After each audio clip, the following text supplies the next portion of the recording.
Et malgré tout, camarades, c'est avec énormément de plaisir que je viens vous transmettre le salut fraternel des organisations CGT du département et vous souhaiter évidemment un excellent congrès qui ne manquera pas, je suis persuadé, d'être à la fois très dynamique et qui ouvrira des perspectives pour les 3 ans à venir, mais y compris pour la période que nous allons avoir à affronter immédiatement. On le sait, un congrès dans la CGT, c'est toujours un moment important. Hein. Ça nous donne l'occasion de confronter, d'échanger, de construire ensemble, parfois de se friter un petit peu, mais c'est dans les organisations où il n'y a pas de vie hein, qu'on ne se frite pas. C'est normal que de temps en temps, ça grince un petit peu, mais tant que c'est à chaque fois pour trouver des solutions qui nous permettent d'aller ensemble au combat, c'est toujours des moments importants.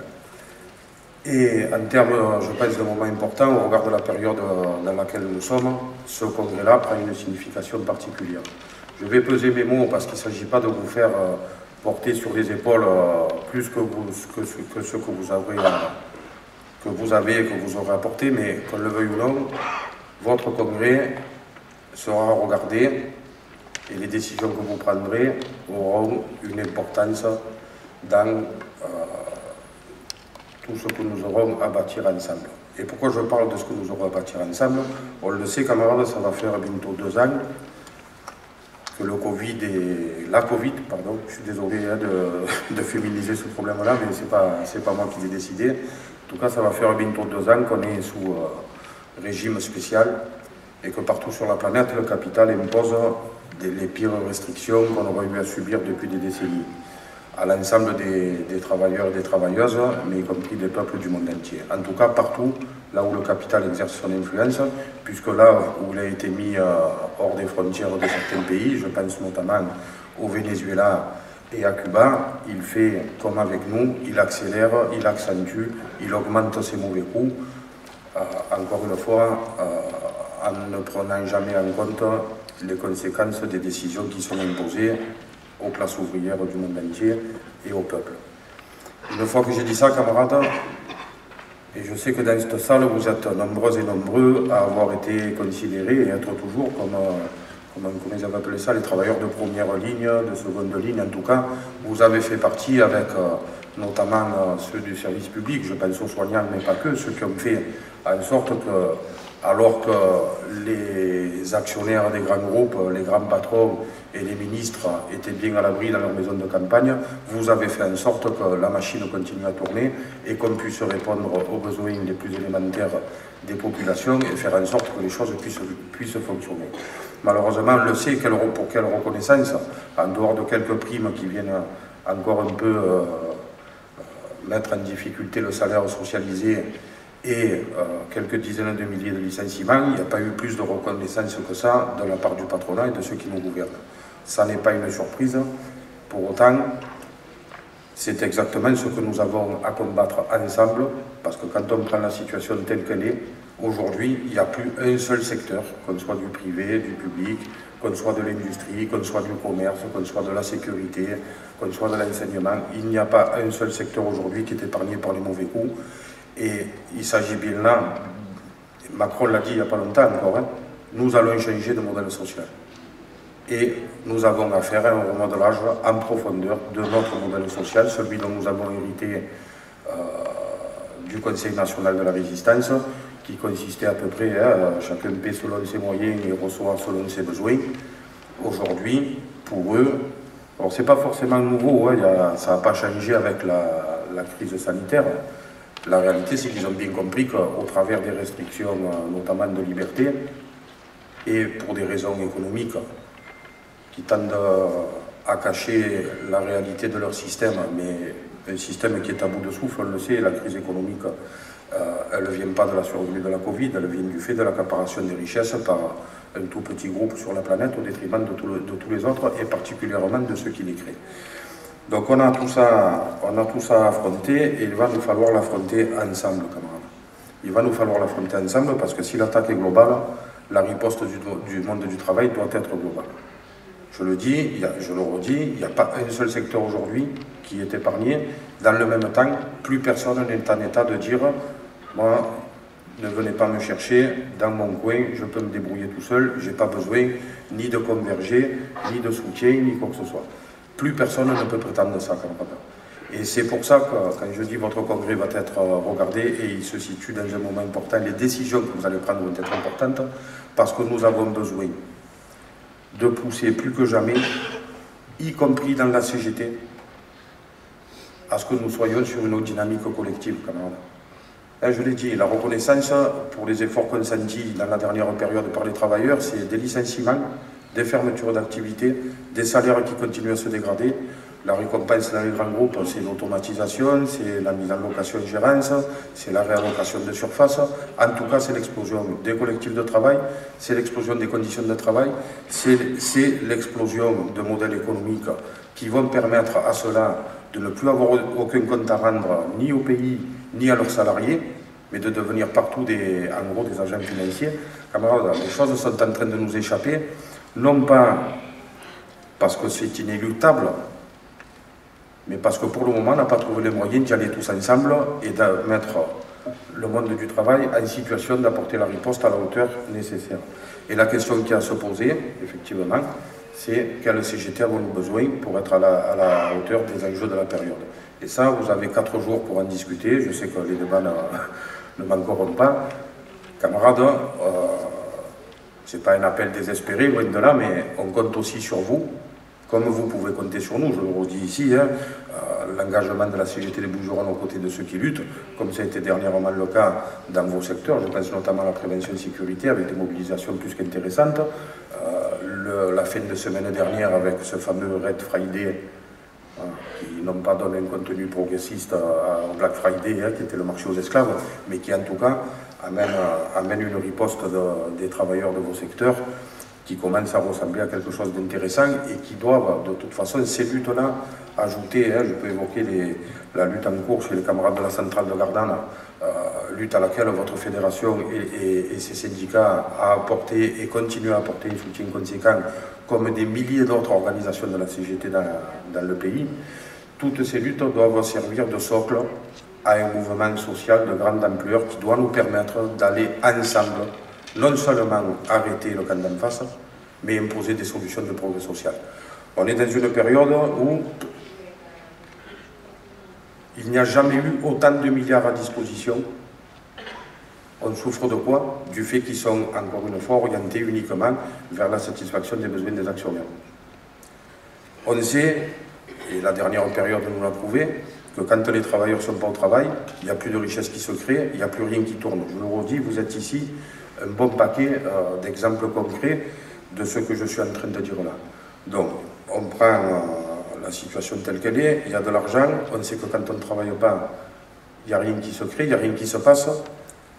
Nous sommes les plus nombreux, il n'y a pas de raison, camarades, qu'à un moment donné, on n'y arrive pas par la dynamique collective et un engagement de chacun, de chacune, et donc de tous. Il n'y a pas de raison qu'on n'arrive pas à imposer autre chose que ce que nous sommes en train de vivre là. Et quand je dis que les débats de votre congrès vont être importants, camarades, malheureusement, une petite musique se joue dans notre organisation, y compris jusqu'au plus haut niveau de direction, qui tendrait à nous amener vers une espèce d'acceptation du jeu imposé par le capital. Si on prend les questions qui font un peu le buzz, un peu l'actualité, notamment je prends les questions environnementales, qui sont depuis un moment utilisées simplement pour justifier des fermetures d'entreprises et particulièrement d'outils industriels. Les questions environnementales, camarades, dans la CGT, si on prend les contenus portés par nos différentes professions, ça fait pratiquement 30 ans que nos organisations s'intéressent à ces questions-là. On a bien entendu qu'il faut aller confronter avec d'autres pour faire grandir les majorités d'opinion, pour améliorer nos propositions, nos revendications. Mais à aucun moment on a eu besoin que de l'extérieur on vienne nous expliquer ce que nous aurions à dire, à penser sur ces questions-là, sachant que quand une question est introduite par le gouvernement, les médias, sa solde et le patronat, en général, c'est que la finalité ne concerne pas l'intérêt des travailleurs. Et aujourd'hui, c'est exactement ce qui se passe. C'est une question réelle. Oui, aujourd'hui, la planète, ceux qui y vivent, toutes les espèces vivantes sont menacées par l'activité humaine induite par le système capitaliste.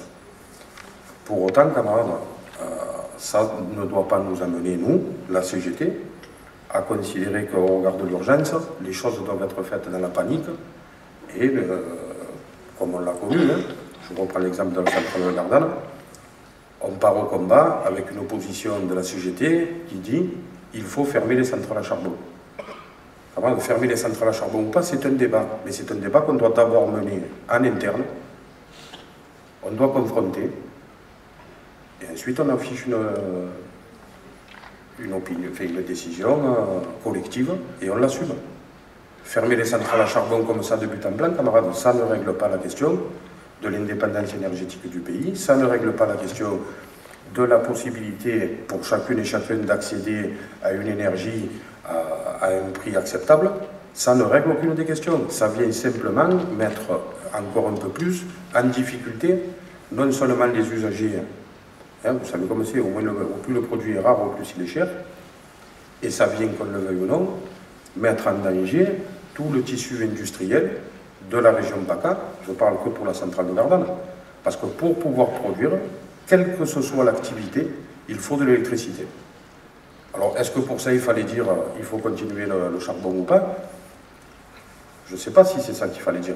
Mais en attendant, le minimum aurait été de dire si on doit aller vers une fermeture, la fermeture des centrales à charbon, avant toute fermeture, avant toute casse de l'outil industriel, il faut penser l'outil d'après, il faut penser les emplois d'après, et il faut en permanence penser réponse aux besoins. Réponse aux besoins des populations et réponse aux besoins des industriels. Des industriels, je ne parle pas des actionnaires, hein, je parle des outils. C'est ça une opposition CGT. C'est ça une stratégie CGT.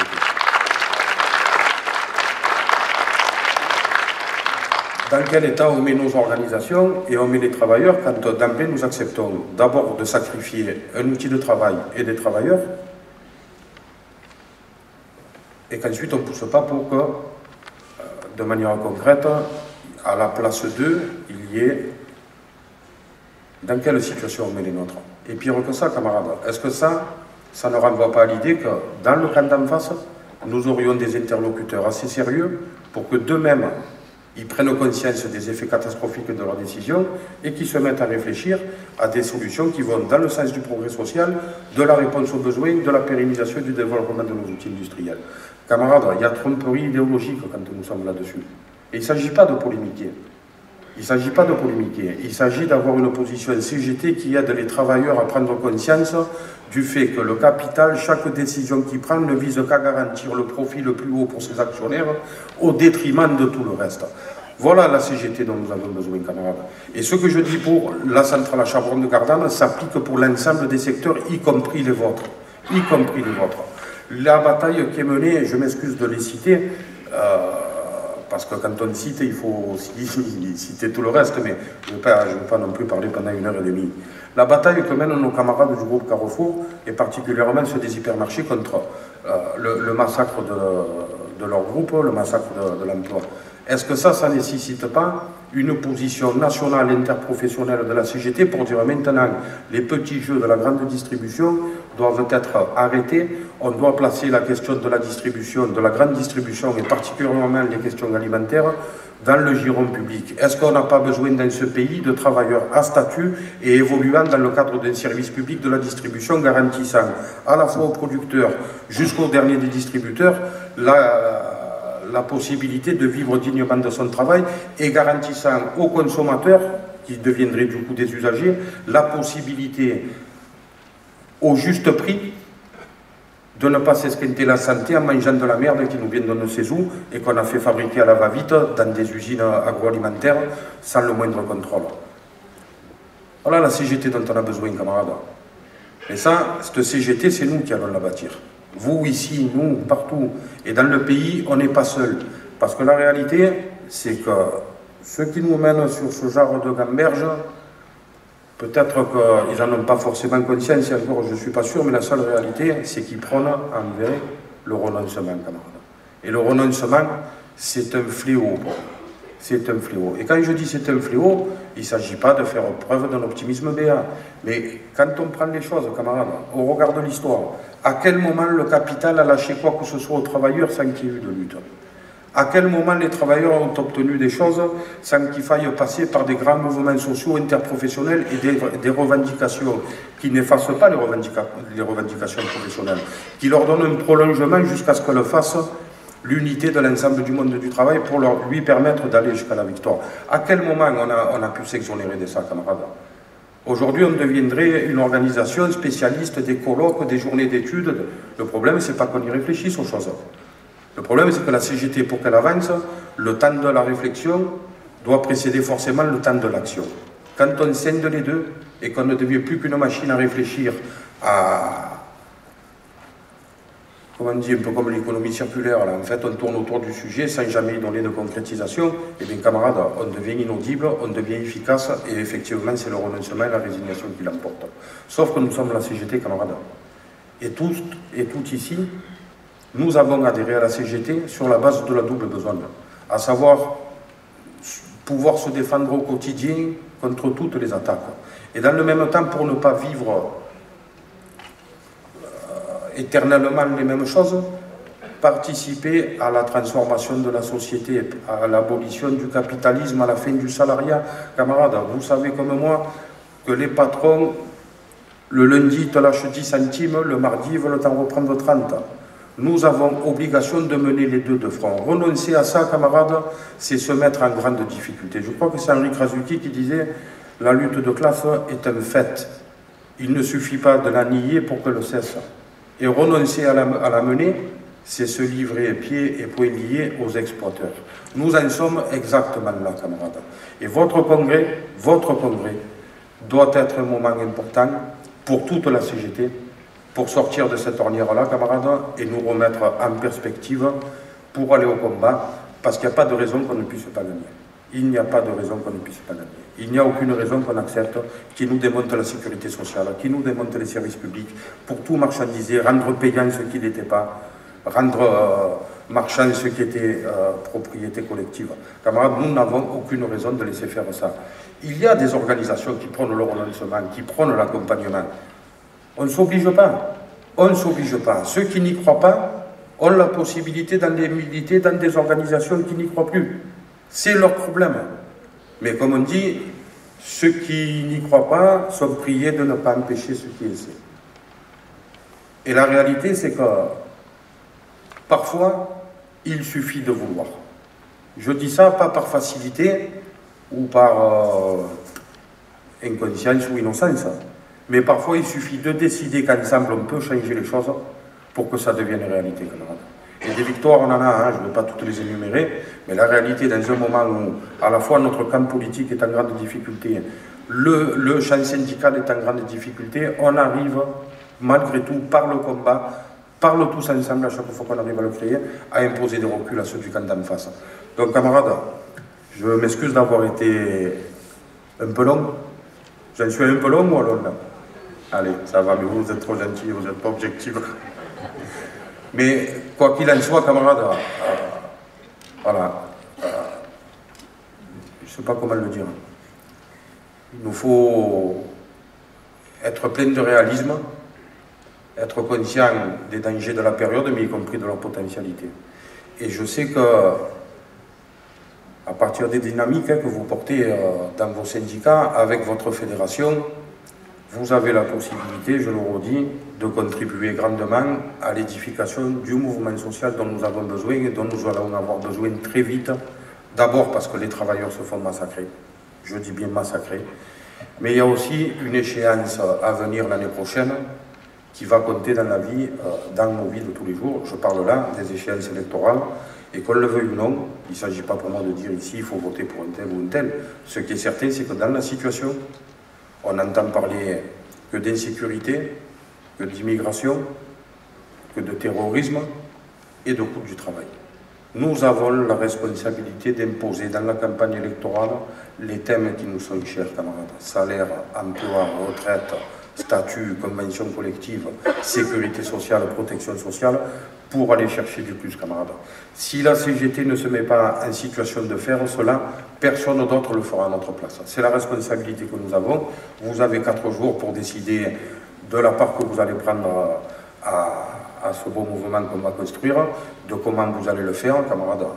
vous pourrez compter jusqu'à la dernière goutte d'énergie sur l'UDCGT des Bouches-du-Rhône, mais bien au-delà de la Fédération du commerce et de l'UDCGT 13, il ne manque pas dans le pays les organisations qui sont sur nos bases, des bases de lutte, des bases revendicatives claires, en rupture avec le capitalisme, efficaces au quotidien et porteuses de progrès social et d'émancipation pour les travailleurs. Donc camarades, je vous souhaite une nouvelle fois plein succès. Merci pour votre attention. Juste un petit mot, parce que je le disais, ça fait 2 ans qu'ils nous bombardent sur toute la planète.